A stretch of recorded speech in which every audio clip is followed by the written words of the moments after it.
Assalamualaikum warahmatullahi wabarakatuh, Buya. Assalamualaikum. Saya mau bertanya, tadi Buya berbicara tentang orang munafik yang memecah belah. Untuk kejadian saat ini yaitu tentang Islam Nusantara. Saya ingin pandangan Buya tentang Islam Nusantara, karena yang pertama adalah Islam Nusantara didukung oleh Ulil Absor, Azumadi Azra, dan bahkan PBNU-nya sendiri itu akan menggiring terus Islam Nusantara. Sementara Habib-Habib yang ada di Jakarta atau yang ulama-ulama yang lain menolak adanya Islam Nusantara. Saya pengen pandangan Buya tentang ini karena saya bingung sekali mesti mana yang harus diikuti, PBNU yang mendukung Islam Nusantara atau PBNU atau Habib-Habib yang menolak adanya Islam Nusantara. Demikian Buya. Assalamualaikum warahmatullahi wabarakatuh. Adapun di saat orang kafir berdoa, kita tidak perlu mengamininya karena berdoa itu adalah memohon. Kalau kita mengamini juga kita ikut memohon. Sementara yang dipuja adalah Tuhan-Tuhan palsu, maka kita tidak perlu mengamini doa-doa mereka. Kalau mereka mengamini doa mereka suka-suka, kita tidak memaksa mereka untuk mengamini kok. Seperti yang begitu juga jangan paksa aku untuk mengamini. Ini adalah toleransi kalau orang mau bicara toleransi. Jangan gara-gara kita tidak mengamini, wah ini orang ekstrim gak ngerti toleransi. Oh tidak, kalau saya berdoa orang kafir tidak wajib mengamini. Kalau dia mengamini ya suka-suka. Karena apa? Yang disanjung, yang dipuja dan dipuji adalah bukan Allah, tapi Tuhan-Tuhan palsu yang mereka anggap. Adapun Islam Nusantara, dia menyebut dua nama, nama. Ini adalah tokoh-tokoh yang membawa kerusakan di atas bumi ini.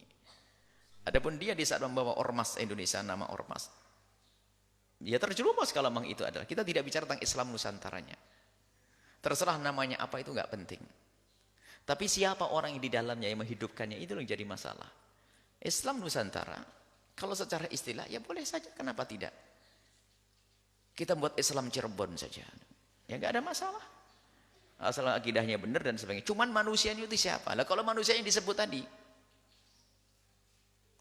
yang telah mencetuskan Islam yang aneh, Islam liberal tadi, ya sudah. Berarti apa? Dia mau pakai baju yang model lagi, barangkali bisa diterima dengan baju yang baru ini. Kalau misalnya pengurus besar Ormas Indonesia Raya atau ilaha illallah itu kok setuju, ini perlu dikoreksi. Kenapa nyetujui yang demikian? Wong tokohnya. Ini kita tidak bicara tentang organisasinya, tentang perkumpulan. Siapa manusia yang berjuang di dalamnya itu loh. Siapa yang berjuang di dalamnya? Kalau ternyata besok ada perkumpulan, tidak usah Islam Nusantara, Islam Indonesia, terus bahasa Islam keindonesiaan, yang diinginkan adalah mungkin mengembalikan kepada Islam Indonesia beberapa tahun yang lalu, yang nggak ada caci maki dan olok-olokan, bisa, dan itu sah. Siapa pelakunya? Ternyata mendatangkan ulama-ulama yang jelas, tokoh-tokoh besar, ulama-ulama didatangkan dari pesantren di Jawa Timur, dilibatkan pesantren-pesantren besar dari tokoh-tokoh yang diakui. Ya benar, tapi kalau kita buat nama baru, biarpun namanya sama dengan nama yang selama ini ada, baik. Anggapnya Islam Wali Songo, namanya kan hebat. Tapi kalau pelakinya yang songong misalnya, jadi masalah. Wali Songo gelarnya, Islam Wali Songo. Tapi pelakunya adalah orang yang membuat kerusakan tadi, nama-nama yang disebut tadi itu. Ya jangan dong. Masalah istilah saya tidak peduli dengan istilah. La musyahata fil istilah, nggak boleh kita meributkan istilah. Tapi isinya tuh siapa yang berjuang? Kalau isinya yang berjuang adalah orang liberal, itu hanya pakai baju baru untuk lebih tajam dalam menipunya. Kalau ada ketua sebuah ormas menyetujui, ya inilah kok bisa menyetujui, ini gimana? Kalau menyetujui kebatilan, ya senang kebatilan. Jadi kita tidak mengkritisi tentang nama Islam Nusantara. Kalau nama bisa berubah, setelah kritis ini jangan pakai Nusantara deh. Pakai yang lainnya, tetap orangnya itu. Nah itu kan baju beda. Jadi kalau saya pakai baju polisi, bukan langsung saya jadi polisi. Inti tangan, ini siapa itu? Buya Yahya kok pakai baju polisi? Oh itu hanya mau difoto saja sama Pak Polisi, selesai. Bukan berarti saya langsung jadi polisi. Masalah baju boleh, tapi tetap manusianya itu loh. Siapa? Apalagi dua tokoh yang disebut tadi ini. Nah ini jelas sudah. Jadi kalau masalah baju jangan kita, sekarang kita membahas tentang istilah. Jangan terbawa kepada istilah. Siapa pelakunya, selesai. Kalau pelakunya adalah membawa Islam liberal, Islam ngaco, ya Pakai label apapun, biarpun Islam, Quran, hadis, sunnah, kitab sunnah, ya kita percaya, wong ente pelakunya. Kadang harus waspada kita.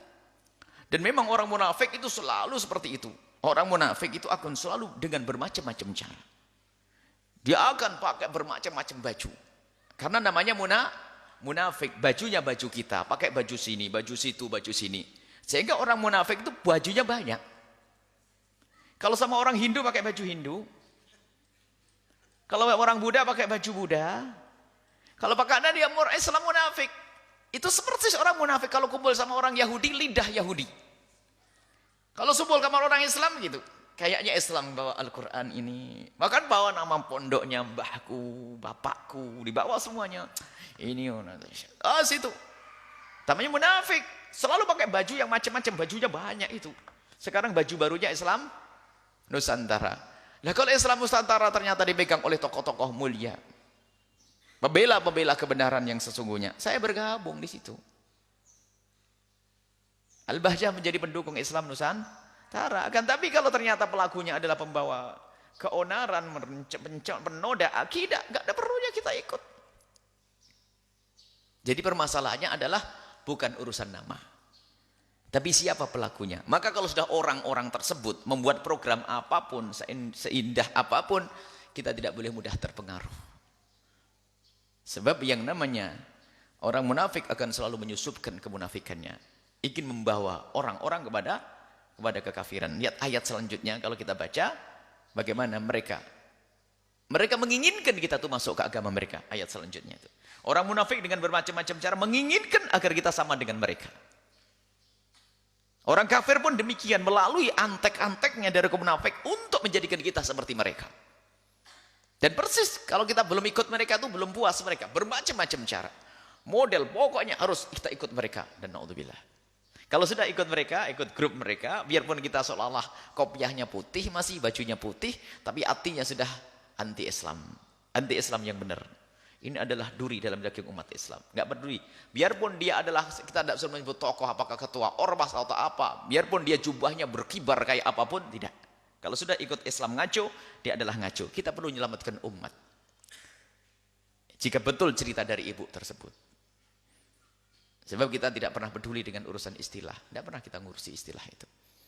Sedang dengan bagaimana punya Islam Nusantara. Saya tidak pernah punya urusan. Kalau masalah nama mah terserah. Wong dulu ada Islam ngaco itu pakai ganti nama kok. Islam yang nggak ngaco mulai dari nama Darul Hadis dulu, kemudian Islam Jamaah, LDII, macam-macam namanya 1000 nama. Ya tetap itu saja. Pak Haji Abdullah kalau pakai baju putih jadi Haji Abdullah. Kalau yang lain tetap Haji Abdullah, nggak akan mohon maaf Haji Abdullah jangan tersinggung nih. Ini contoh ini. Ini tetap itu kalau Bu Yaya, biarpun pakai ya tetap Bu ya seperti itu. Jadi kalau masalah baju yang macam-macam tidak akan merubah hakikat siapa orang yang pakai baju tersebut. Hati-hati. Oke, bangga-banggaan dengan pemikiran. Itu musibahnya. Karena dia dipupuk kesombongan. Makanya paling susah sama orang Islam liberal ini. Dia dipupuk kesombongan. Simpatisannya pun tidak diajak ngomong. Gitu. Simpatisannya dari sebuah pondok. Simpatisannya sudah nggak diajak ngomong. Karena apa? Kesombongan dipupuk. Dinasihatin diajak ngomong nggak bisa. Karena memang sudah munafik, lihat. Makanya hati-hati, jangan simpati kepada mereka. Jadi simpatisan saya sudah menjadi orang pembangkang kebenaran. Diajak benar susah. Dinasihati nggak bisa. Kita perlu ilmu itu menambah kita khusyuk, kita perlu ilmu tambah kita sujud, kita perlu ilmu tambah kita bisa menangis kepada Allah. Kita perlu ilmu bukan untuk bangga-banggaan. Ini loh, nah ini seperti itu yang kita inginkan. Dengan orang kafir tetap kita tidak boleh bermusuhan, akan tapi bukan berarti harus kita akui sebagai agama yang benar. Yahudi Nasrani, lihat kalau ada orang Nasrani datang ke sini kok lapar, wajib kasih makan. Nah, santri, ada satu rombongan orang Nasrani di perjalanan kelaparan tuh, kasih makan tuh. Lihat, jangan khawatir. Sama dengan orang Islam makannya, tidak kita bedakan. Ada rombongan bis dari Jawa Barat ke Jawa Timur, tak taunya kelaparan sini, masuk Al-Bahjah, kasih makan. Siapa? Rombongan orang Nasrani kasih makan. Karena dia kelaparan di pinggir jalan, tidak punya duit, kehabisan, duitnya dicopet. Alasannya nyopet orang Islam. Tetap kita tolong dia. Bukan Islam nyopet, karena memang orang Islam banyak di Indonesia. Lihat ini, jadi tapi kita tetap mengatakan agama itu adalah agama tidak benar. Selesai. Di saat kita mengatakan agama itu di luar Islam tidak benar, bukan berarti kita harus ngajak perang dan bermusuhan. Hati-hati dengan pemikiran yang aneh itu. Dari mukaddimah dari Habib Hisham itu menunjukkan kepada itu. Mereka membuat undang-undang Al-Quran, dirubah seenaknya sendiri. Orang ngaku Islam nggak ikut aturan Quran. Terus gimana ikut aturan akalnya sendiri? Yaitu motor disaji. Motor itu lebih asik pakai susu karena saya suka susu. Ya nggak bisa jalan. Ya tetap motor pakai bensin. Susu lebih mahal dari bensin. Biarpun lebih mahal dari bensin, tetap harus pakai bensin. Itu orang sehat, nggak usah ngatur pakai akalnya sendiri.